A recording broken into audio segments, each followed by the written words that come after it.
Popular culture frames ancient Indian astrology as a mystical art, a collection of vague prophecies handed down by spiritual sages. But look closely at the surviving astronomical texts, and you find a system governed by rigid mathematical geometry.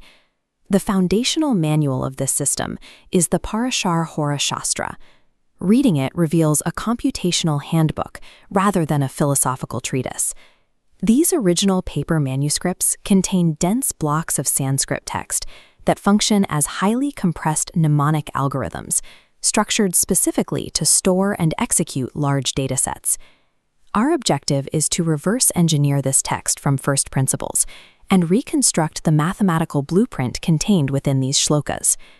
Understanding this text requires viewing the entire system through the lens of a spatio-temporal coordinate system. The architecture of the book enforces a strict separation between input and output. The table of contents is cleanly bifurcated into two halves, calculation and prediction. This flowchart maps the first 9 chapters, grouped under the term sadhan, which translates to derivation or calculation. This is the raw data pipeline. Only after this pipeline is complete does the text move to Phalachash in chapter 10 and beyond. Phalachash represents the final predictive outputs of the prior equations. To decode those final outputs, you first have to master the mathematical engine that generates them. Chapter 1 begins with Lagna sadhan, or ascendant calculation.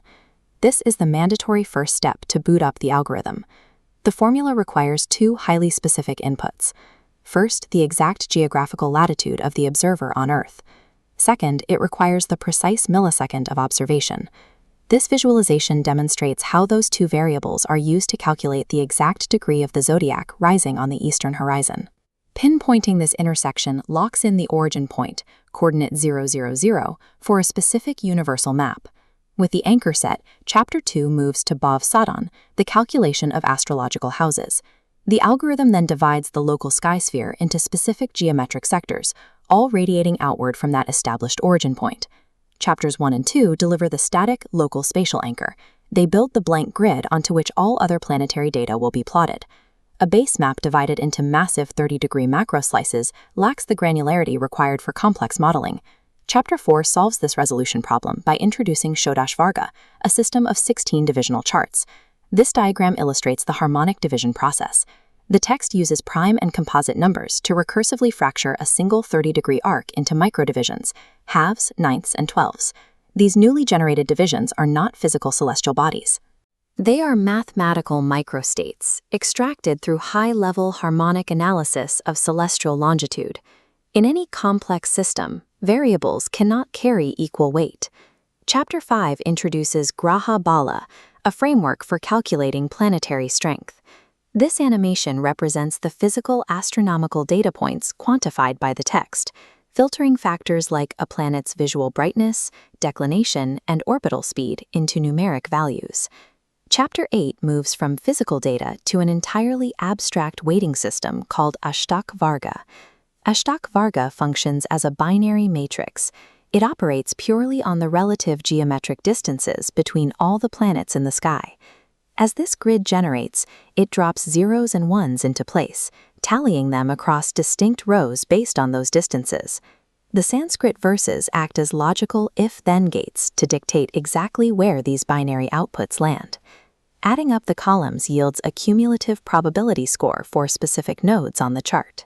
Chapters 5 and 8 systematically strip human intuition out of the equation, replacing it with objective, algorithmically derived numerical weight. Up to this point, the blueprint has a critical limitation. It is a completely static snapshot of spatial geometry. Chapter 6 introduces the temporal engine designed to animate this map, Dasha Sadhan. Looking at the moon against the black void of space, we find the trigger. To start this chronological algorithm, the primary variable required is the precise longitudinal coordinate of the moon at the exact moment of birth. This dynamic timeline visualizes the output of that formula. It takes the single lunar coordinate and derives a proportional, unfolding fractal sequence of time. The dasha function serves as the system's clock. It dictates the exact moments when the stored geometric potentials of the base map will physically activate. With the mathematical engine built, the second half of the book, chapters 10 through 18, transitions to Phaladesh, the actual outputs and predictions. These final readings are the direct product of the multi-layered math we've just mapped out, the result of a consistent sequence of equations. Examining these intricate geometric diagrams etched into the palm leaf bundle reveals the system's true medium. This entire computational framework was sustained on organic leaves and carried through memory, holding a high density of mathematical information without the aid of modern hardware. Decoding the Parashara Hora Shastra reveals an ancient, rigorously engineered mathematical model built specifically to quantify the vast variables of the universe.